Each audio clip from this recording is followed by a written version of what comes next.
अष्टमी, एकादशी, प्रदोष, शिवरात्रि, अमावस्या, पूर्णिमा, इस दिन ये 7 दिवस आपको बताए थे और कहा गया था कि 5-5 दिए लगाना शाम के समय पर।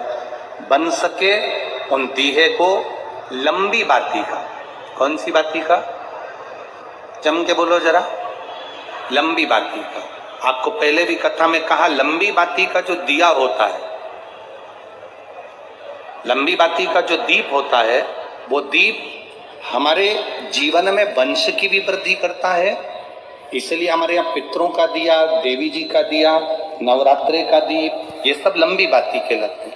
तो लंबी बाती का जो दीप होता है वो हमारे वंश की भी वृद्धि करता है, लक्ष्मी की भी वृद्धि करता है, सुख समृद्धि। और अगर मान लो भूल से हमारा कहीं पैसा अटक गया और वो व्यापारी नहीं दे रहा, तो लंबी बाती का जो दिया होता है वो पैसा भी हमारा वापस लौटा कर लाता है। इसलिए लंबी बाती के दीप का स्मरण करें। सावन के महीने में जो अधिक मास पड़ता है उसमें 7 जगह अर्थात 7 तिथियां ऐसी हैं जिस दिन 5 दीप का वर्णन किया गया है हमारे शास्त्रों में। अब बहुत सावधानी से सुनिएगा। पहली है पंचमी तिथि। अधिक मास सावन का जब मेल हो, अधिक मास सावन के महीने में अगर पड़े और पंचमी तिथि आप अगर शुरू की, मतलब आज भी पंचमी है, मान लो आज की पंचमी अगर आप नहीं कर पाए तो अगली जो पंचमी आ जाए अधिक मास के महीने में आप वो भी कर सकते। पंचमी, अष्टमी, एकादशी, प्रदोष, शिवरात्रि, अमावस्या, पूर्णिमा, ये 7 तिथियां हमारे यहाँ सावन के अधिक मास का जो संजोग होता है, इसमें ये 7 तिथियां, फिर से बोलो, पंचमी, अष्टमी, एकादशी, प्रदोष, शिवरात्रि, अमावस्या, पूर्णिमा, ये वो तिथियां हैं 7 जिन तिथियों में अगर हम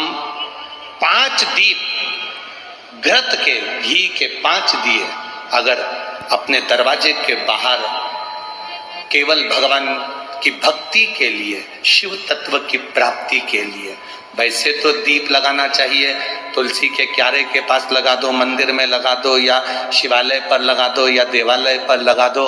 और इस कीचड़ पानी में अगर कहीं ना जा पाओ, अगर पानी वानी बरस रहा है, जगह जगह बहुत पानी है, भले इधर क्षेत्र में इतना ना दिख रहा हो पर अन्य क्षेत्रों में बहुत पानी है, तो कोई ना जा पाए तो भगवान का स्मरण कर कर उन दीप को भगवान के सामने प्रज्वलित कर कर 5 दिए इन तिथियों में, पंचमी, अष्टमी, एकादशी, प्रदोष, शिवरात्रि, अमावस्या और पूर्णिमा, जो सावन के महीने में अधिक मास पड़ता है, उसमें ये 7 तिथियों पर जो 5 दीप भगवान के सामने प्रज्वलित कर कर अपने दरवाजे के पास में बाहर की ओर रख देता है, उसके घर में कभी रोग, बीमारी और लक्ष्मी की कोई कमती नहीं होती, उसका जीवन सार्थक हो जाता है। पर सावन के महीने में अधिक मास के संजोग पर होता है। बाकी के समय पर अधिक मास कोई से भी अगर महीने में आ गया, आषाढ़ का आ गया, या कोई महीने में कार्तिक का आ गया अधिक मास, या कोई अन्य महीने में आ गया, तो उसका प्रमाण नहीं है महाराज। सावन के महीने में अगर अधिक मास पड़ रहा तो ये 5 तिथियां। अब कई लोग कहते हैं गुरुजी पंचमी हम 2 लें, 2 पंचमी आएगी, 2 एकादशी का वर्णन आ जावे, तो हम कौन से? तो यहाँ एक भी अगर आप कर रहे हो 7 तिथियों में से एक भी अगर ये नहीं कर पाओ तो अगली कर लो, अगली नहीं कर पाओ तो ये स्मरण में रहकर डॉक्टर का पीछा ही नहीं छूट रहा हो, तो शिव महापुराण, विष्णु पुराण और स्कंद पुराण में जो पुरुषोत्तम कथाओं का वर्णन किया गया है, एक आटे का दिया, उसमें 4 बत्ती, आटे के दिए में 4 बत्ती रखें,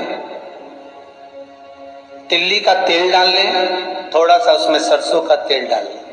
महाराज घर के बाहर अर्थात घर के अंदर के बाहर जो चौखट होती, चौखट से थोड़ा सा बाहर, बिल्कुल चौखट पे नहीं बैठना, थोड़ा सा बाहर, 9वीं तिथि के दिन शाम के 6 से 6:30 के बीच में 21 बार जो व्यक्ति बीमार रहता है उसके सिर से नीचे की ओर श्री नरसिंह भगवान का स्मरण कर कर जिस अधिक मास में जिस तिथि को उतारा कर रहे हो उस तिथि का नाम लेकर, उस अश्विन अधिक मास का नाम लेकर, जो व्यक्ति का उतारा कर रहे हो उसका नाम और गोत्र लेकर 21 बार जो उतार कर उस दिए को घर के ही चौखट पर रख देता है, उस व्यक्ति की बीमारी छूट जाती है महाराज। वो रोगीला नहीं रहता, रोग से ग्रस्त नहीं रहता, दवाई गोली उसकी छूटती है।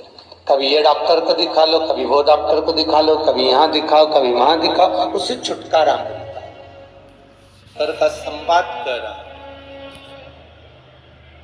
शिव तत्व कर रहा है। 3 जगह पर नारी को पवित्रता का भाव वर्णित कर रहे। अब जितनी माताएं बैठी हैं वो भी मुख से बोलेंगे। पहला स्थान कौन सा बताया?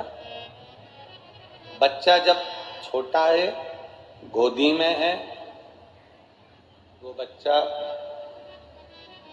गंदगी भी कर रहा है तो भी नारी पवित्र। दूसरा स्थान कौन सा बताया? पति की सेवा अगर पत्नी कर रही है, पति सेवा में लगी है तो वो पवित्र है। तीसरा स्थान कौन सा बताया? घर के बुजुर्ग माता पिता सास ससुर की सेवा में लगी है